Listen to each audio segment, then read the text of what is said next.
जय श्री राम। नीलाम्बुजश्यामल कोमलांगं सीता समारोपितवाम भागं पाणौ महासायक चारुचापं नमामि रामं रघुवंशनाथं मनोजवं मारुततुल्यवेगं जितेन्द्रियं बुद्धिमतां वरिष्ठं वातात्मजं वानरयूथमुख्यं श्रीरामदूतं शरणं प्रपद्ये। बागुतड़ाक बिलोक प्रभु हरषे बंधु समेत परम रम्य आराम यह जो राम ही सुख देत। बाग और सरोवर को देखकर प्रभु श्री रामचंद्र जी भाई लक्ष्मण सहित हर्षित हुए। यह बाग वास्तव में परम रमणीय है, जो जगत को सुख देने वाले श्री रामचंद्र जी को सुख दे रहा है। चहुँ दिस चितई पूछ माली गन लगे लेन दल फूल मुदित मन ते अवसर सीता तह आई गिरिजा पूजन जननी पठाई। चारों ओर दृष्ट डालकर और मालियों से पूछ कर वे प्रसन्न मन से पत्र पुष्प लेने लगे। उसी समय सीता जी वहां आई। माता ने उन्हें गिरिजा पार्वती जी की पूजा करने के लिए भेजा था। संग सखी सब सुभग सयानी गावहि गीत मनोहर बानी। सर समीप गिरिजा गृह सोहा बर दिन जाई देखी मन मोहा। साथ में सब सुंदरी और सयानी सखिया है जो मनोहर वाणी से गीत गा रही हैं। सरोवर के पास गिरिजा की मंदिर सुशोभित है, जिसका वर्णन नहीं किया जा सकता। देखकर मन मोहित हो जाता है। मज्जन कर सर सखिन समेता गई मुदित मन गौरी निकेता। पूजा कीन अधिक अनुरागा निज अनुरूप सुभग बर मार्गा।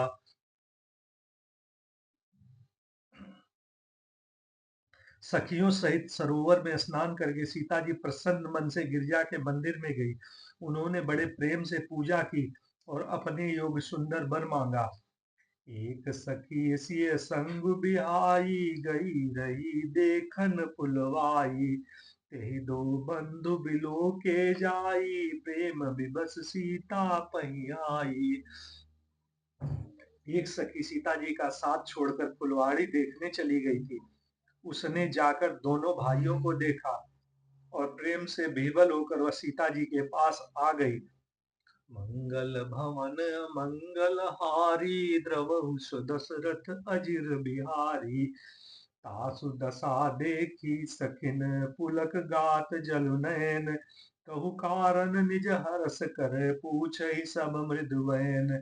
सखियों ने उनकी दशा देखी और उसका शरीर पुलकित है और नेत्रों में जल भरा हुआ है।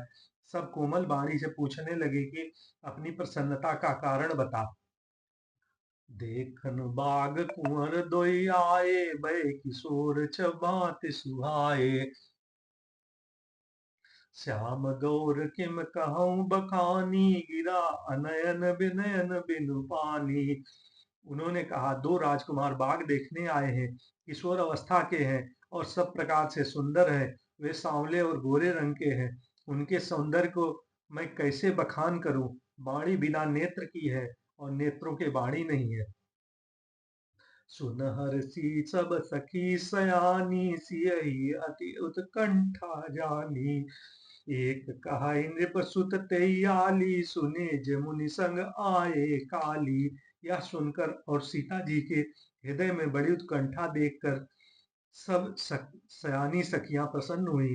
तब एक सखी कहने लगी, हे सखी, ये वही राजकुमार है जो सुना है कि कल विश्वामित्र मुनि के साथ आए हैं। जिन निज रूप मोहनी डारी कीने सबस नगर नर नारी। बरनत छवि जहाँ तहाँ सब लोगू अवस देखी हैं देखन जोगू।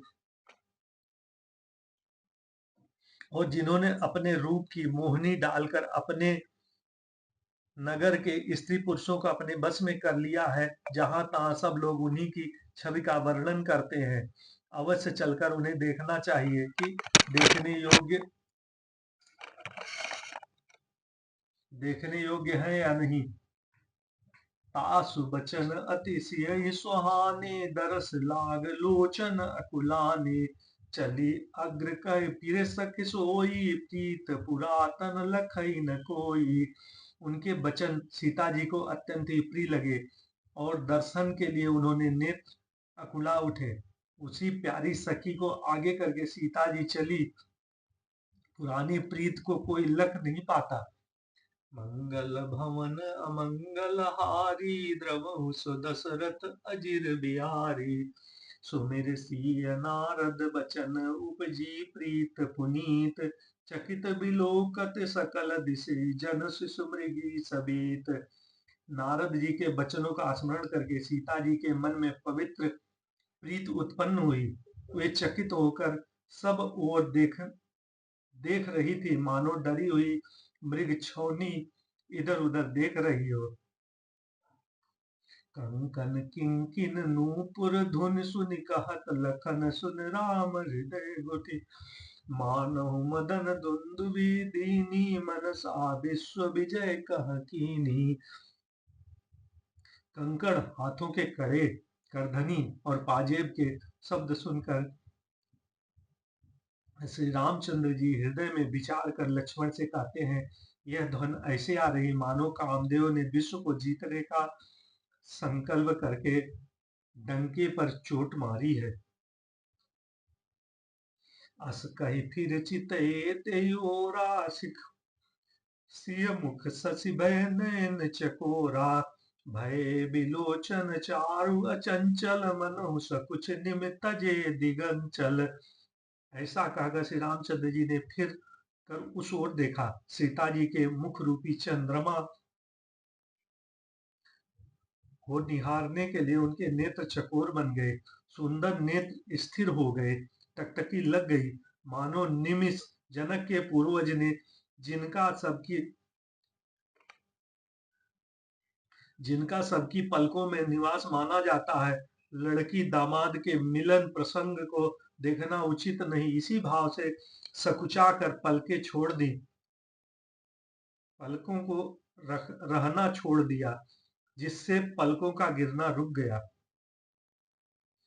देख सिय शोभा सुख पावा, हृदय सराहत बचन न आवा। जन बिरंचि सब निज निपुराई, बिरच विश्व कह प्रकट दिखाई।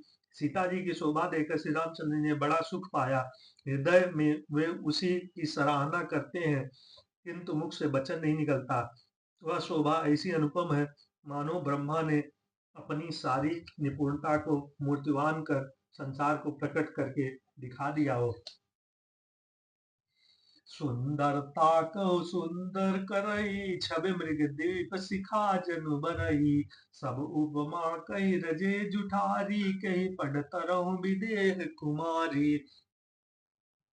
वह सीता जी की शोभा सुंदरता को भी सुंदर करने वाली है, ऐसे मालूम होती है, मानो सुंदरता रूपी घर में दीपक की लौ जल रही हो। अब तक सुंदरता रूपी भवन में अंधेरा था, वह भवन मानो सीता जी की सुंदरता रूपी दीप शिखा को पाकर जगमगा उठा, पहले से अधिक सुंदर हो गया है। सारी उपमाओं को तो कवियों ने झूठा कर रखा है, मैं जगत नंदिनी श्री सीता जी को किसकी उपमा दूं। मंगल भवन मंगलहारी, द्रवहु सु दशरथ अजिर बिहारी। सिय शोभाहि बरनि प्रभु, आपनि दशा विचारि। बोले सुचि मन अनुज सन, बचे समय बचन समय अनुहारी। इस प्रकार सीता जी का शोभा का वर्णन करके और अपनी दशा को विचार कर प्रभु श्री रामचंद्र जी पवित्र मन से अपने छोटे भाई लक्ष्मण से साथ समयानुकूल वचन बोले।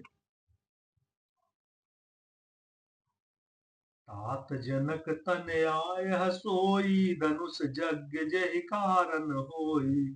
पूजन गौरी सखी ले आई, करत प्रकाश फिरहि फुलवाई। हे तात, यह वही जनक जी की कन्या है जिनके लिए धनुष यज्ञ हो रहा है। सखियां इसे गौरी पूजन के लिए ले आई है। यह फुलवाड़ी में प्रकाश करती हुई फिर रही है। जासु बिलोकी अलौकिक शोभा, सहज पुनीत मोर मनु क्षोभा। सो सब कारण जान विधाता, कर कहीं सुभग अंग सुन भ्राता। जिनकी अलौकिक सुंदरता देखकर स्वभाव से ही पवित्र मेरा मन क्षुब्ध हो गया है। वह सब कारण अथवा उसका सब कारण तो विधाता जाने, किंतु हे भाई सुनो, मेरे मंगलदायक दाहिने अंग फड़क रहे हैं। रघुवंशिन कर सहज सुभाऊ, मन कुपंथ पगु धरहि न काहू। मोहि अतिशय प्रतीत मन केरी, जै सपने पर नार नहीं